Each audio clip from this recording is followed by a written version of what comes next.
Monter à la source de ses origines pour entrevoir, grâce à la généalogie, l'histoire de sa famille, celle de ses descendants enlevés de l'Afrique pour une grande traversée de l'Atlantique sur les bateaux négriers avant d'être débarqués en Guyane. L'histoire de ces esclaves, aussi dramatique soit-elle, passionne sous le prisme de la généalogie de nombreux Guyanais, à l'instar de cette professeure des écoles à la retraite. Uranie, le deuxième prénom, elle est née le 30 janvier 1904. C'est important de savoir d'où l'on vient pour savoir aussi où l'on va.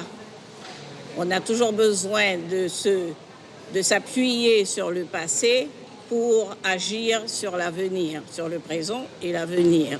Donc il est important de savoir d'où l'on est sorti. Des outils administratifs sont utilisés pour mener à bien la recherche généalogique.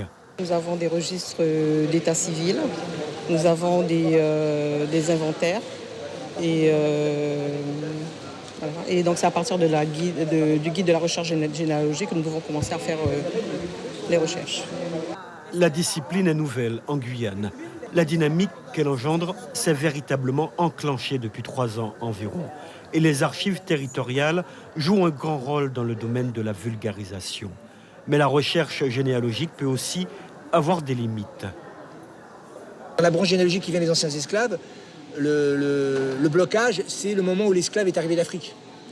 Parce qu'on peut éventuellement remonter les ancêtres esclaves jusqu'à leur arrivée en Guyane, mais avant, en Afrique, il n'y a pas de source. Donc c'est le blocage. Donc ça veut dire que de ce côté-là, on peut dans le meilleur des cas, remonter jusqu'au début du 19e siècle. Par contre, dans la branche métropolitaine, par exemple, on peut remonter, en métropole, on peut facilement remonter jusqu'au XVIe siècle, sa généalogie. De plus en plus de Guyanais s'intéressent à la généalogie, un mouvement de fond a pris corps et la tendance s'affirme au fil des ans. Pour preuve, le succès populaire du village de la Liberté en 2017 à Cayenne.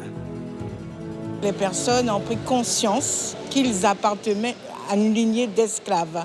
Donc il y a les noms qui se sont découverts dans les stèles et depuis, il y a cette émulation de personnes qui veulent savoir d'où ils viennent. Au jardin botanique, 13 000 noms d'esclaves affranchis en 1848 sont inscrits sur des totems. Suivez l'info sur Guyana Première, télé, radio et Internet.